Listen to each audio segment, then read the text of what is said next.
ಹಾವೇರಿ ನಗರದ ಐತಿಹಾಸಿಕ ವೀರಭದ್ರೇಶ್ವರ ದೇವಸ್ಥಾನಕ್ಕೆ ಈಗ ಗ್ರಹಣದ ಛಾಯೆ ಬಿದ್ದಿರುವಂಥದ್ದು. ಇನ್ನು ಬೆಳಗ್ಗೆಯಿಂದಲೂ ಕೂಡ ಇಲ್ಲಿ ಭಕ್ತರು ಬಂದು ದೇವಸ್ಥಾನದಲ್ಲಿ ವೀರಭದ್ರೇಶ್ವರ ದೇವರ ಒಂದು ದರ್ಶನವನ್ನು ಪಡೆದುಕೊಂಡಿದ್ದರು. ಅದಾದ ನಂತರ ಈಗ ದೇವಸ್ಥಾನದ ಬಾಗಿಲನ್ನು ಹಾಕಿರುವಂಥದ್ದು. ಅಂದರೆ ಇವತ್ತು ಗ್ರಹಣ ಇರ್ತಕ್ಕಂಥ ಹಿನ್ನೆಲೆಯಲ್ಲಿ ದೇವರ ಮೇಲೆ ಆ ಗ್ರಹಣದ ಛಾಯೆಗಳು ಬೀಳಬಾರ್ದು ಅಂತೇಳಿ ಇಲ್ಲಿರ್ತಕ್ಕಂಥ ಅರ್ಚಕರು ಮುಂಚೆಯೇ ಏನಂತಂದರೆ ಎಲ್ಲ ಪೂಜೆ ಪುನಸ್ಕಾರಗಳನ್ನು ಮಾಡಿ ಆ ಒಂದು ದೇವಸ್ಥಾನಕ್ಕೆ ಈಗ ಪರದೆಯನ್ನು ಹಾಕಿರುವಂಥದ್ದು. ಸದ್ಯ ನೋಡ್ತಾ ಇರೋ ದೃಶ್ಯದಲ್ಲೂ ಕೂಡ ಈಗಾಗಲೇ ಒಳಗಿನ ಭಾಗದಲ್ಲಿ ಇರ್ತಕ್ಕಂಥ ವೀರಭದ್ರೇಶ್ವರ ಮುಂದೆ ಒಂದು ಪರದೆಯನ್ನು ಹಾಕಿ ಆ ಒಂದು ದೇವರ ಮುಖ ಯಾರಿಗೂ ಕಾಣಲಾರದಾಗೆ, ಜೊತೆಗೆ ಕಿರಣಗಳು ಆ ಒಂದು ದೇವರ ಒಂದು ಮೂರ್ತಿಯ ಮೇಲೆ ಬೀಳದೇ ಇರೋ ಹಾಗೆ ಈಗ ಮುಚ್ಚಿರುವಂಥ ಸದ್ಯ ಅರ್ಚಕರಿದ್ದಾರೆ, ಅವ್ರು ಮಾತನಾಡ್ಸೋಣ.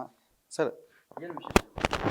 ಇವತ್ತೇನು ವಿಶೇಷ ಅಂತಂದ್ರೆ ಇವತ್ತು ಹುಣ್ಣಿಮೆ ರೀ. ಅದ್ರಾಗ ಮಂಗಳವಾರ ಹುಣ್ಣಿಮೆಗೆ ನಮ್ದು ಭಾಳ ರಶ್ ಆಗೈತಿ, ಜನ ಭಕ್ತರುಗಳು ಭಾಳ ಬಂದಿರ್ತಾವೆ. ಹಿಂಗಾಗಿ ನಾವೇನು ಮಾಡಿದ್ವಿ ಅಂತಂದ್ರೆ ಬೆಳಿಗ್ಗೆ 6 ಗಂಟೆಗೆ ಹಿರಣ್ಣಗೆ ಅಭಿಷೇಕ ಮಾಡಿ ದರ್ಶನನ 12 ಗಂಟೆ ಮಟ್ಟ ಕೊಟ್ವಿ. ಈಗ 12ರಿಂದ 7 ಗಂಟೆ ತನಕ ಏನಿರ್ತೈತಲ್ಲ ಗ್ರಹಣ, ಈ ಗ್ರಹಣದಾಗ ಸೂರ್ಯನ ಕಿರಣಗಳು, ಚಂದ್ರನ ಕಿರಣಗಳು ಅವು ದೇವ್ರ ಮೇಲೆ ಪ್ರಭಾವ ಬೀರಬಾರ್ದು ಅಂತಂದು ಸುತ್ತಲ್ಲಿ ಏನು ಮಾಡಿದ್ವಿ ಅಂತಂದ್ರೆ ದರ್ಬೆನ ಇಟ್ಟು ಈಗ ಬಂದ್ ಮಾಡಿದ್ವಿ.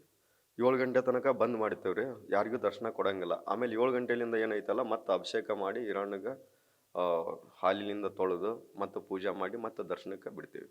ಇದಿಷ್ಟೇ ನಮ್ಮ ಕಡೆ ಅರ್ಚಕರ ಮಾತು. ಅಂದರೆ ಈ ಗ್ರಹಣ ಹಿಡಿದ ನಂತರ ಬಿಟ್ಟ ನಂತರ ಏನಂದರೆ ಮತ್ತೆ ದೇವಸ್ಥಾನವನ್ನು ಶುಚಿಗೊಳಿಸಿ ಮತ್ತೆ ಭಕ್ತರಿಗೆ ಏನಂತಂದರೆ ದರ್ಶನ ತಗೊಳ್ಳೋಕ್ಕೆ ನಾವು ಅವಕಾಶ ಮಾಡಿಕೊಡ್ತೀವಿ ಅಂತೇಳಿ ಅರ್ಚಕರಿಗೆ ಹೇಳಿರುವಂಥದ್ದು. ಕ್ಯಾಮ್ರಾಮನ್ ನಿಂಗಪ್ಪ ಜೊತೆ ಶಿವಮರಿವಾಳ, ನ್ಯೂಸ್ ಫಸ್ಟ್ ಹಾವೇರಿ.